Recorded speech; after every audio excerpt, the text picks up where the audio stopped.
Hello,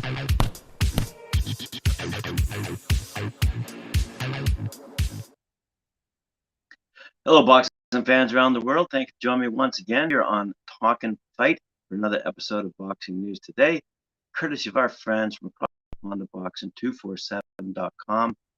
And for the first time in over 200 episodes, I'm going to start off with something completely different.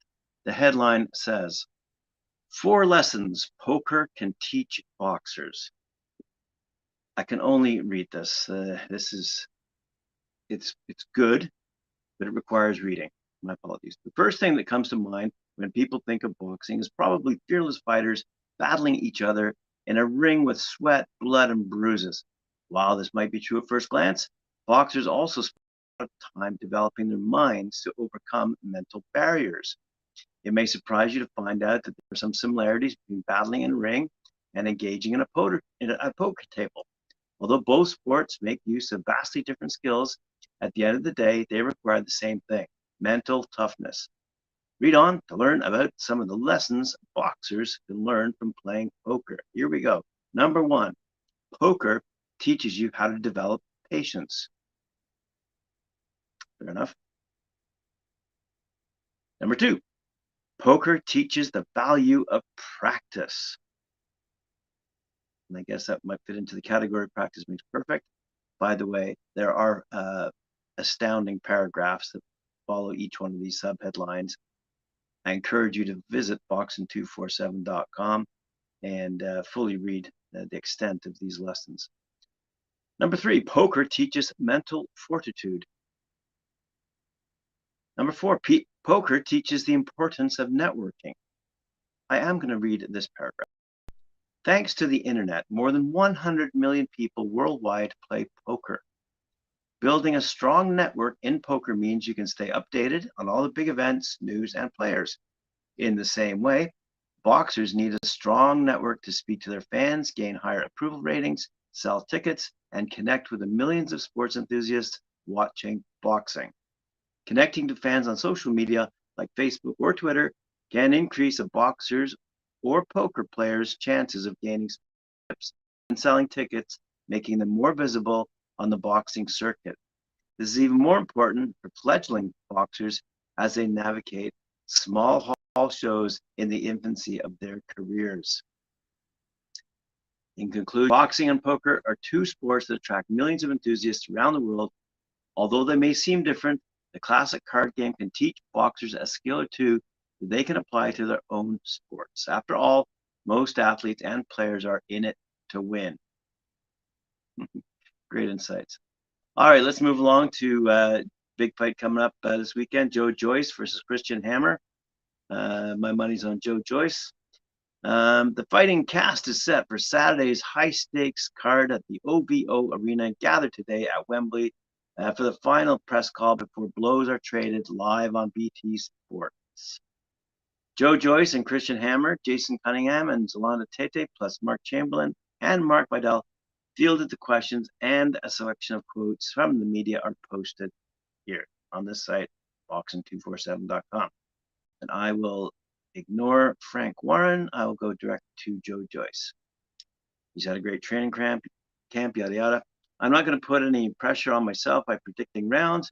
It could go the distance, or I could take him out. He's a strong guy, and I've seen him throw some big shots. It is a risky fight because I've got to get something they all want.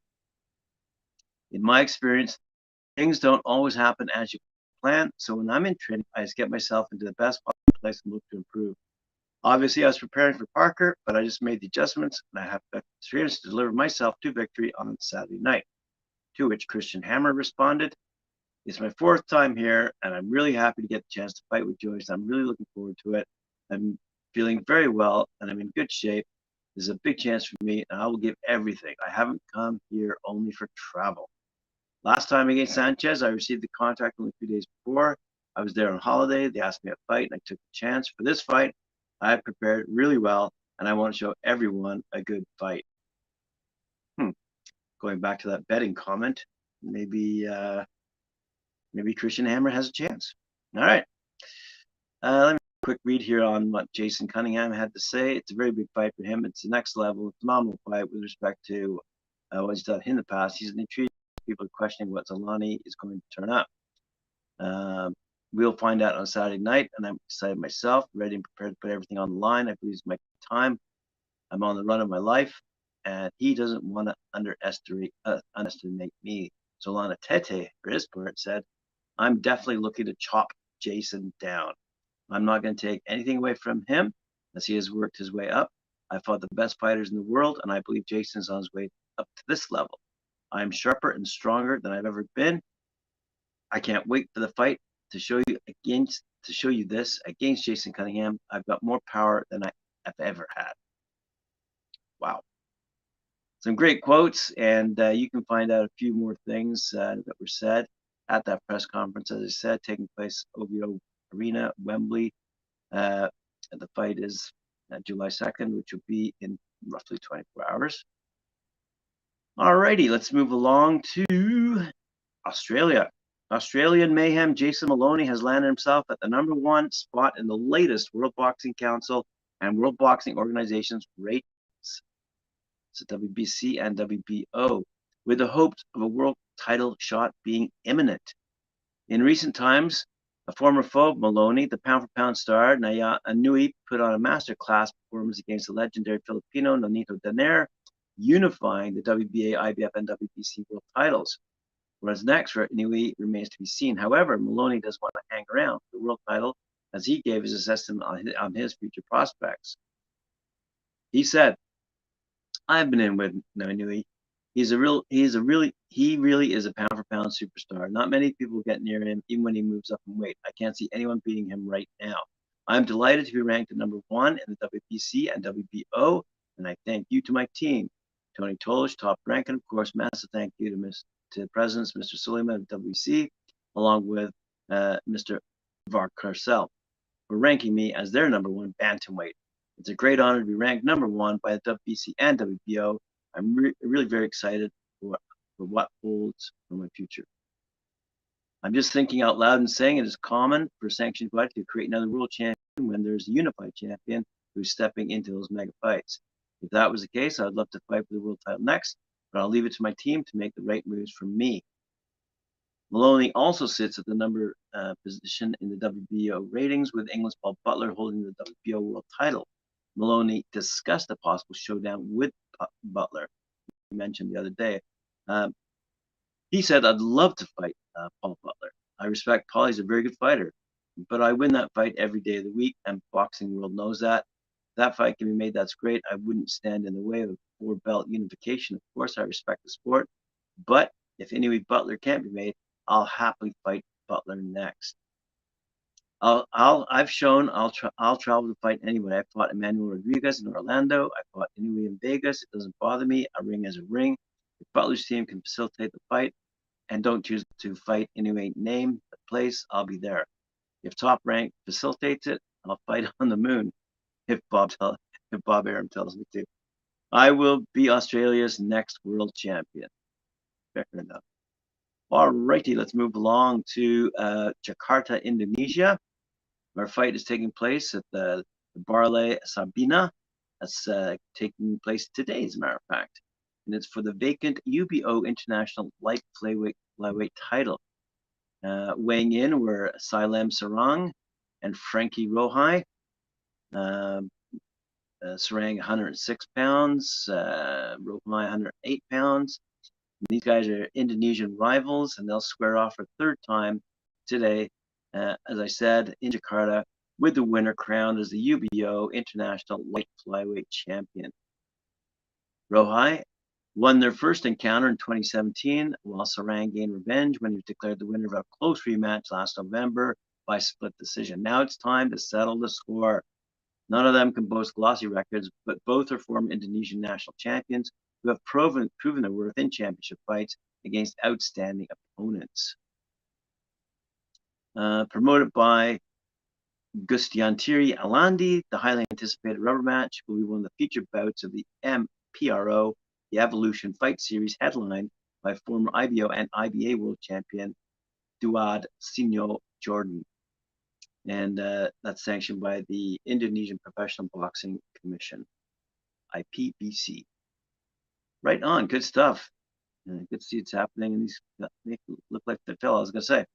All right, so they've weighed in. They're ready to fight today, and we'll have that result for you on Monday, I'm sure.